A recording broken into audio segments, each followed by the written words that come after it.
Because we have a jam-packed show for you. Because, as we mentioned, the Washington Capitals clinched the wild card last night. That puts them into a series against the New York Rangers. First time since 2015. Phil, you remember how that ended, right? Step on in overtime. There you go. And so now you have these two teams meeting for the first time since 2015. Phil, give us the overview of this series. Age before beauty, speed versus physicality, north-south versus east-west, defense first against run and gun offense. I mean, there are a lot of polar opposites with these two teams. The Capitals are a bigger, more physical, but older and slower team. And the Rangers are a younger, more talented, faster, more run and gun team that's added a physical element to it. But it's a matter of, can the Rangers get ahead and get that first goal? Because that's going to be one of the most important factors in this series. Because the Capitals, they're a much better team and a drastically better team when they're playing ahead as opposed to from behind. Washington, they've kind of stuck with a style, and despite the fact that they're a negative 37 in goals differential, which is just absurd. This is the first time since 1991, I believe, that a team has entered with a negative goal differential that high. But the Capitals don't have a ton of depth. They're going to have to play, as the hockey guy describes it, low event hockey. And they're going to play a lot of close games. They want to trap. They want to get that first goal. And then they want to grind down the Rangers. The Rangers have to avoid slow starts in this series. And that's a thing that's bugabooed them for the last 5 years over 3 coaches. And I can't count how many times I've mentioned that since we've started this channel up. Slow starts and how that's been a problem. So for them to get the first goal in these games is paramount, because not only does it put Washington in a position that they're not comfortable playing it, but Spencer Carberry is a rookie coach, and he's stuck with one style of game throughout this entire year, despite having that negative goal differential, and got him to the playoffs. That's going to take a rookie coach and force him to make an adjustment mid-series and take him out of his comfort zone. We're really going to see what he's made of then. Right now, I have to think that the Rangers are the overwhelming favorite. I want to say this is 5, but I can see Charlie Lindgren playing as well as he has against the Rangers this year in the limited sample size. Trying to force this to 6. I don't think it's going 7 at all. The one thing I will say is that the Rangers have not played the Capitals since January 14th of 2024. In that time, things have drastically, and I mean drastically, changed. Their record since then is 28, 10, and 2. That means that they've won 16 more games total than they've lost. The Capitals, in that time frame, their record is 20, 16, and 5, meaning that they've actually lost one more game than they've won. So this is a completely different Ranger team from when the Capitals played them. But the Capitals are at a complete disadvantage, and the Rangers beat them in every statistic and metric and so on. The only thing you got to worry about is maybe Lindgren having a 1990 Bill Ranford run. And then at that point, the Rangers are going to have to stop playing east-west, stop trying to pass the puck into the net, and get in front of Lindgren, block his vision, and make his life hell. Well, Ryan Lindgren, Rangers defenseman, should just tell him he's not invited to Thanksgiving then. Anthony, let's go to you first. What is your X factor in this series? It's got to be Charlie Lindgren. If the Capitals want any fighting chance to make this close, he's going to have to stand on his head and I'll put on like a John. I know Phil just used the Ranford comparison, but he's going to have to be like Jaguar from the Ducks when he won the Conn Smythe in a losing effort where he was just lights out. That's what he's going to have to do for the Capitals, because the Rangers just outclassed the Caps in every facet of the game. So I don't like it. I see this series going 5 games, but yeah, Charlie Lindgren is going to have to be really good for the Capitals to have any sort of chance. So on the Capitals side, Charlie Lindgren's got to be the X factor for sure. Well, then I got to say, I got to just echo what Phil said, because I think he said it all right there. We're going to get to underrate our players a lot faster, but they got to play low event hockey, because they're a minus 32 on 5-on-5.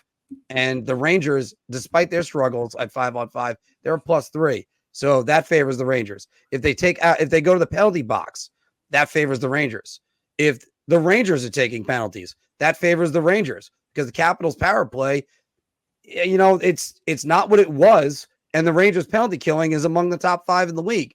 They'd have to cash in. Low event hockey is the only way to do it, because I mean, and Phil, you don't see Tom Wilson being the usual bump that nemesis that he's been for the Rangers. Oh man, Tom Wilson could be a factor in that series. I think he'll have to be a factor for Washington. I think you're going to see him just try to be a menace and try to get into the Rangers' heads, because that's one of the only chances that they really have of winning, is that if he just becomes a complete factor in the Rangers, kind of do what the Atlanta Thrashers did in 2007 and just focus on Sean Avery and let Sean Avery get under Ilya Kovalchuk's and everybody else's skin.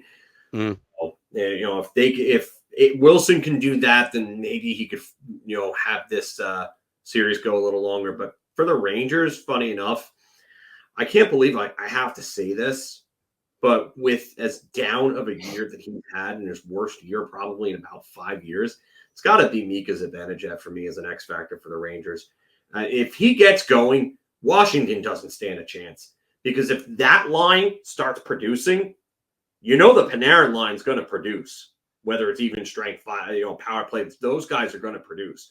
So if those two lines get going, who on Washington is stopping them? Carlson's not a defensive wizard. Jensen probably out for the series. He left on a stretcher. If that Mika Zibanejad, Chris Kreider, and then whoever plays with them line gets going, Washington stands zero chance against the Rangers, because those two lines are going to run amok.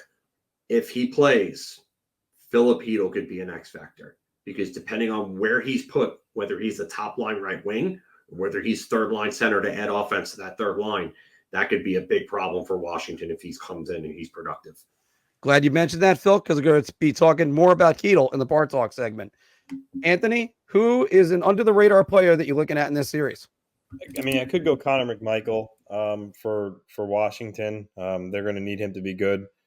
I'm gonna go with a guy like Alexei Protas. I mean, Protas came onto the scene for Washington. He's a big body. He helped their depth at center ice. They're gonna need their centers to step up. Him and McMichael are gonna have to drive the play and really make it hard on the Rangers forwards, and also chip in offensively. So if you're looking at the Capitals, I mean, guys like Ovechkin, Lindgren, Carlson, Wilson, yeah, those guys. But those are the guys that you expect they're going to come to play. I think a guy like the Protases of the world and McMichael, if they can, be effective players, play solid two-way hockey, and chip in offensively, that would be big for Washington.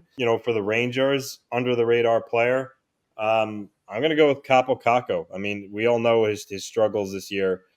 But if he could really play his solid two-way game like he usually does, but then also show the flashes that he has shown from time to time with his offensive skill, that would make the Rangers that much more dangerous. So those are the two players from each side that I would pick. Yeah, actually, you took one of mine. It was Connor McMichael, if you read my article. And it's amazing that you say that about a guy that's centering Ovechkin and Oshie, but they're going to need him to produce. And my guy is the guy that's got the most hits out of anybody in this series, Will Cooley. The Rangers are going to need to be physical, especially with the Washington Capitals, and show them what to do. Will Cooley's got to do it. And Will Cooley has done a great job this season on that third line with Kakko. I know their numbers aren't showing that, but they've done a really good job. And by the way, thank you very much. Shout out to Sonny Milano. Some of his friends were over at Boss Croakers on Monday night to watch the game. Phil, who's another radar guy for you? I was going to say, funny enough, I was going to go Protas for Washington. That's someone who I think that is going to be relied upon to do a lot of the physical play and heavy living there or heavy lifting there. Rather, I'm getting my words crossed up. But for the Rangers, Cooley's a good one. Cooley's a real good one. I want to say Alex Wenberg, funny enough, in this series. I think he's going to be relied upon to actually do a lot of the big shutdown work here. And they're going to need him to chip in a goal or two or drive some play and get some assists and get some offense going in the bottom six. You could talk about Lafreniere, and I think Lafreniere is going to have a good series. I think this is really where you're going to start to see him break out, and I think he's going to be a big factor. I really do think it, because Panarin in years past has not had those players that have really been able to come in and help out on his line when a game gets tough and more physical. And Panarin, we obviously could see the change in his play, getting away from those dumb drop blind passes to the middle of the ice like he did, 2 years ago in playoffs last year and so on. Now he's attacking the middle of the ice. He doesn't have to do all of that on his own anymore now with Trocheck and Lafreniere. Mm-hmm. But I definitely think that Wenberg, I would have taken Cooley if you hadn't picked him, but Wenberg is going to be somebody who's going to have to contribute a little more offensively, and he's going to be heavily relied upon defensively on the PK. So if they could stay off the PK, that'd be great, but he's going to be a guy that's going to log a lot of minutes on there, because Mika Zibanejad may need to play less penalty kill minutes so he can play more even strength and power play time. Well, I kind of realized that as we're mentioning that, Phil, that Anthony took the right wing on that line. I took the left wing, and you went right down the middle with Wenberg. All right, guys, it's prediction time. I'll start, because why not? And in my article, you can find it on X, and just read up on that. I detailed a lot of things. Guys, I really looked for any stat besides Charlie Lindgren got hot. And that's going to say that the Capitals are going to do more in this series. But I got the Rangers in 5. Anthony, what do you think? I also have the Rangers in 5.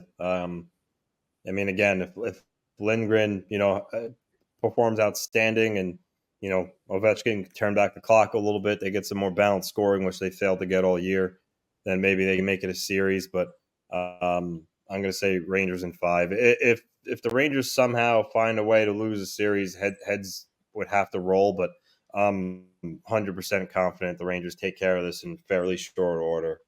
I think if they lost this series, they're going to be like Lee Trevino in Happy Gilmore doing. Phil, what do you think?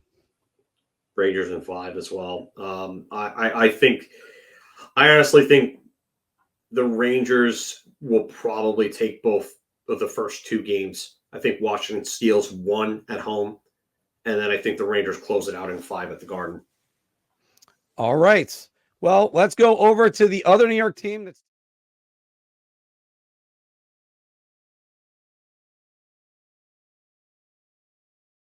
Your ideas are intriguing to me, and I wish to subscribe to your newsletter.